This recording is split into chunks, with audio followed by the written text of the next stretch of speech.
Tirania de Aço capítulo 55. Um voto solene. Depois que os guardas do castelo arrastaram Lambert, ele foi colocado em uma carroça de prisão e logo depois levado para a Ordem Teutônica, onde passaria o resto de seus dias se redimindo aos olhos do Senhor e dos homens. O menino havia cometido atos hediondos e não apenas foi forçado a ingressar na Ordem Teutônica, mas foi completamente deserdado. Este resultado foi misericordioso considerando os planos que Berengário tinha para o patife traiçoeiro. No entanto, para Lambert, era um castigo cruel que ele achava que não merecia. Enquanto estava sentado na parte de trás da carroça, olhando através das barras de ferro que o enjaularam, ele fez um voto solene a si mesmo e ao Senhor. Juro por Deus que um dia subirei na hierarquia da Ordem Teutônica um dia retornarei a esta terra com um exército às minhas costas. Não descansarei até que aqueles que me traíram paguem o preço com seu sangue. Essas foram as últimas palavras que Lambert falou dentro dos limites das terras de sua família, logo depois que a carruagem desapareceu na distância e continuou sua jornada para o estado teutônico no Oriente. Quanto à família, eles lidaram com as consequências de maneiras diferentes. Henrietta lamentou a perda de seu irmão e se recusou a deixar seu quarto por semanas a fio. Ela passou o tempo chorando debaixo das cobertas e conseguiu sobreviver fazendo com que seus servos cuidassem dela. Ela não podia aceitar que Lambert tivesse cometido tais crimes e culpava Lindy pelo destino de seu irmão. Gisela passou esse tempo principalmente na igreja orando pelo perdão do Senhor pelos erros de seu filho. Para lidar com sua dor, ela se voltou para a religião, como muitos fazem em tempos de desespero. A mãe amorosa sempre havia adorado seus 2 filhos e não conseguia entender por que as coisas tinham saído do jeito que aconteceram. Em seu sofrimento, Segard se voltou para a garrafa como forma de se consolar pelos erros que cometeu como pai. Com o surgimento de destilados vindos da destilaria de Berengário, era muito mais fácil passar o dia bebendo suas mágoas. Ele realmente se culpava pela forma como as coisas tinham acontecido. Como tal, deixou o governo do baronato quase inteiramente nas mãos de Berengário. Afinal, o garoto era um líder muito mais capaz do que jamais poderia ser. Embora ele não tivesse abdicado de sua posição, neste momento, o homem envelhecido era barão apenas no nome. Por outro lado, Lindy escreveu sobre a notícia ao pai, informando-o de que Berengário havia vencido a guerra de intrigas e não havia mais como conspirar contra ele. Ela contou ao pai sobre seu relacionamento ilícito com o homem contra quem ele havia conspirado e exigiu que ela ficasse em Cufestene para atuar como sua amante. Afinal, que tipo de homem iria querer se casar com ela agora que ela estava grávida do filho de outra pessoa? O conde ficou furioso, mas não havia nada que pudesse fazer a essa altura. Em última análise, Lindy convenceu seu pai a concordar com esses termos, jogando com sua ganância. Se ela mantivesse seu caso com Berengário, então a lucrativa relação entre as duas casas poderia continuar como sempre foi, potencialmente aumentar. Embora Berengário jamais perdoasse seus inimigos por conspirarem contra ele, agora não era hora de vingança. Assim, consolidou suas forças e a segurança recém-descoberta em que se encontrava. Passou os dias seguintes aprimorando sua milícia, implementando tecnologia agrícola e sempre expandindo seus negócios, que começavam a se tornar extremamente lucrativos. Com o conde, Lothar e seus aliados não mais conspirando contra Berengário, ele conseguiu abrir o comércio de materiais e produtos excedentes aos homens que antes eram seus inimigos. Independentemente de suas tropas estarem ou não equipadas com armaduras e armas de aço fino, não importava para Berengário, pois esse equipamento era inútil contra o poder do mosquete. Além disso, eles não tinham os meios de produção e o conhecimento para produzir armaduras de placas em massa. Como tal, no máximo, as forças inimigas seriam equipadas em massa com brigadeiro e malha. Embora eficaz contra espadas, flechas, dardos e lanças, seria inútil contra uma bala de mosquete a uma distância adequada. A maior vantagem de Berengário era o avanço tecnológico de suas forças, que aumentava a cada dia. Ele estimou que, dentro de um ano, ele teria a capacidade de refurar todos os mosquetes de sua tropa para que fossem fuzilados e, portanto, muito mais eficazes. Até então, ele teria a capacidade de engajar o inimigo a cerca de 300 jardas, potencialmente mais considerando que os canos em seus mosquetes eram 6 polegadas mais longos do que o Springfield 1861 rifle mosquete, do qual ele derivou o alcance efetivo, estimado. Adela suspeitara do possível relacionamento de Berengário com a Lindy, mas não o investigou. Em vez disso, Ela passou seus dias restantes em paz com Berengário, confiando que ele não era um mulherengo como ela pensava que ele poderia ser. Logo ela teria que retornar às terras de sua família. Afinal, ela não tinha desculpa para ficar aqui por tanto tempo depois da cerimônia de noivado. Seu pai estava pressionando para que ela voltasse. Ao contrário de Lindy, que tinha o pai enrolado no dedo, a dela não tinha autoridade a esse respeito e, uma vez que voltasse, levaria algum tempo até que pudesse ver o homem que amava novamente. Atualmente, Berengário sentava-se ao lado de Adela no escritório do pai, que afirmava ser seu durante esses últimos dias, e onde passava a maior parte de suas horas de vigília. A garota o acompanhava mais uma vez enquanto conversava sobre o futuro enquanto comia biscoitos e leite. É difícil acreditar que serão 4 anos antes de nos casarmos. Você vai me visitar no meu aniversário? Berengar, que estava com a papelada até o pescoço, negligenciou a pergunta dela e apenas assentiu enquanto grunhia a frase que instantaneamente irritou a menina.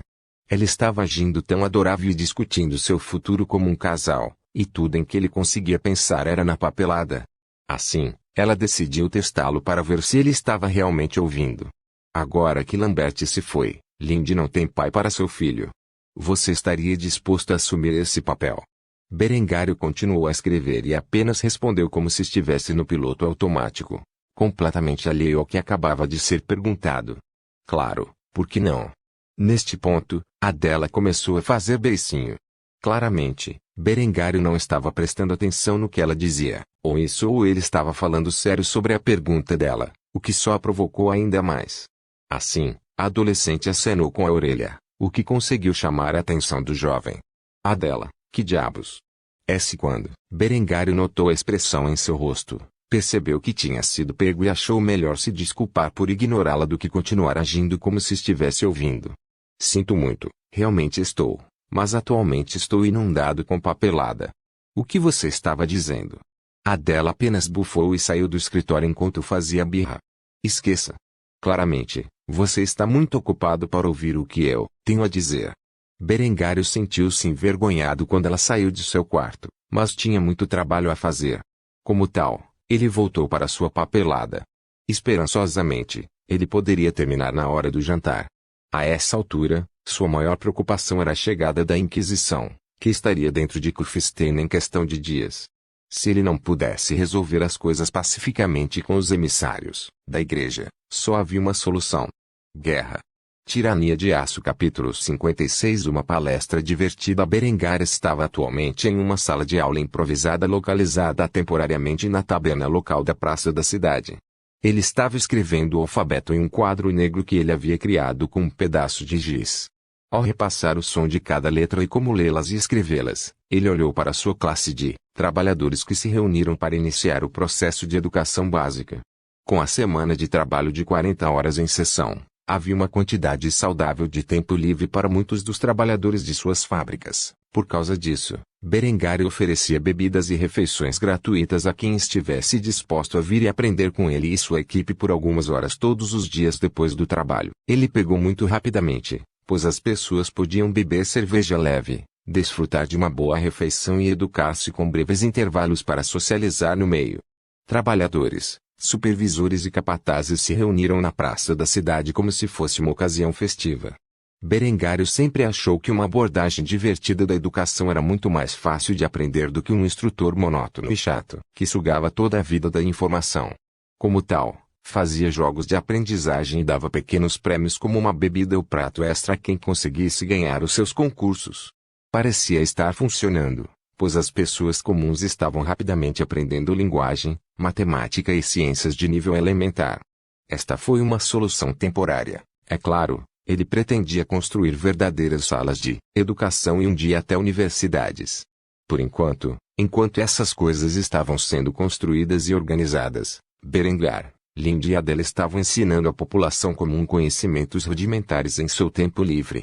Por mais ocupadas que estivessem, Adela ensinava as crianças das 10 horas às 12 horas. Lindy ensinava as mulheres das 12 horas às 15 horas. Berengário ainda estava em busca de pessoas educadas que tivessem a capacidade de ensinar os outros, mas essa era uma tarefa difícil, Considerando que a população educada era principalmente da nobreza ou do sacerdócio, nenhum dos quais gostava exatamente da ideia de ensinar plebeus como ler, escrever e fazer aritmética básica. Muito menos aprender o conceito de ciência em que Berengário começou a ensinar, que era basicamente uma heresia absoluta aos olhos da igreja. Berengário estava atualmente ensinando uma frase básica no quadro negro e ver qual dos homens de sua classe conseguia lê-la. Ele rabiscou os caracteres alemães para a frase um salário justo por um dia de trabalho justo. Esse era um dos muitos conceitos que ele tentava incutir tanto no trabalhador quanto na nobreza. Ele realmente acreditava que as pessoas deveriam receber o valor de seu trabalho. Depois de escrever a frase, ele olhou para a multidão e deu-lhes outra competição. Quem conseguir levantar a mão primeiro e ler a frase corretamente ganhará outra cerveja. Todos os homens rapidamente começaram a trabalhar examinando suas folhas do alfabeto e decifrando a frase. Eventualmente, um jovem magro coberto de fuligem das fornalhas levantou a mão antes de qualquer outra pessoa e, uma vez chamado, respondeu a pergunta corretamente. Berengário chamou uma das mulheres que trabalhavam na taberna mulher de bar. Dê a este homem uma caneca de cerveja. Logo, uma jovem atraente se aproximou e serviu ao homem um litro de cerveja que ele aceitou com prazer e rapidamente bebeu da caneca.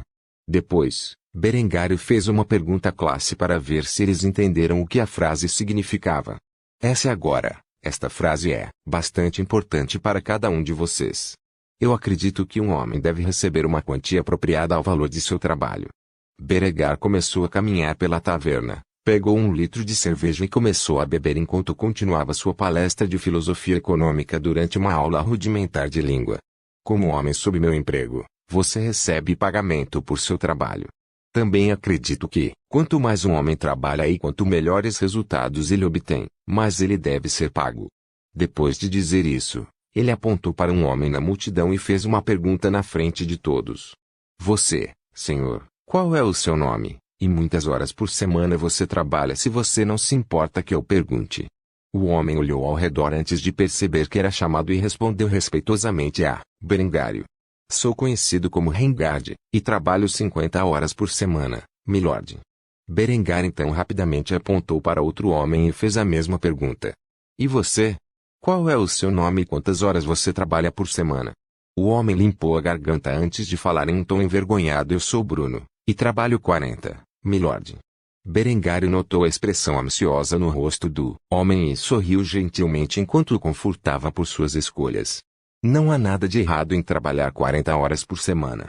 Na verdade, dá a você muito tempo para passar com sua família ou seguir suas paixões. Ambos são fatores importantes para a qualidade do trabalho de um homem e da sociedade como um todo. Depois de dizer isso, o homem começou a sorrir com confiança. Mesmo depois que Berengário disse a próxima parte de seu discurso apaixonado. No entanto, como Rengard trabalha 10 horas por semana a mais do que você, ele recebe mais do que você e é mais provável que seja considerado para um aumento ou promoção no futuro. Todos nós fazemos escolhas na vida, todos temos nossas próprias escolhas. Suas prioridades. Cabe a você escolher o curso que o deixaria mais feliz. Cada homem na sala contemplou cuidadosamente as palavras de sabedoria de Berengário como se fossem um credo pelo qual viver. Por fim, Berengar concluiu sua palestra com um pouco de humor. Se você conseguir encontrar o equilíbrio perfeito na vida, por favor, deixe-me saber como você conseguiu, pois estou terrivelmente carente de equilibrar meus negócios no momento.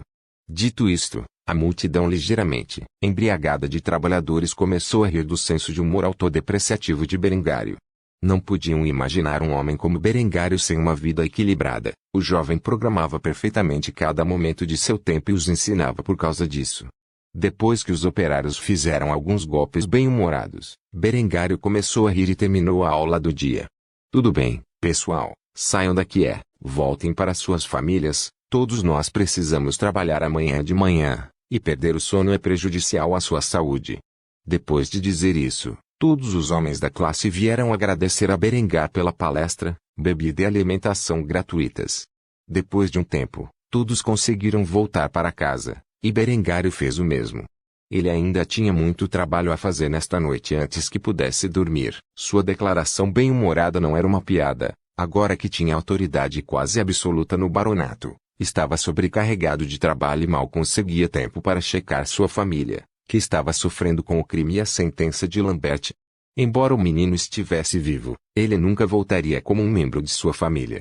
Berengário não tinha tempo para se preocupar com essas coisas. Amanhã chegaria a Inquisição, e ele teria que entreter os emissários da igreja. Esperançosamente, ele poderia resolver esse problema pacificamente agora que Lambert foi tratado. Por favor, certifique-se de verificar meus outros vídeos. Tenho certeza que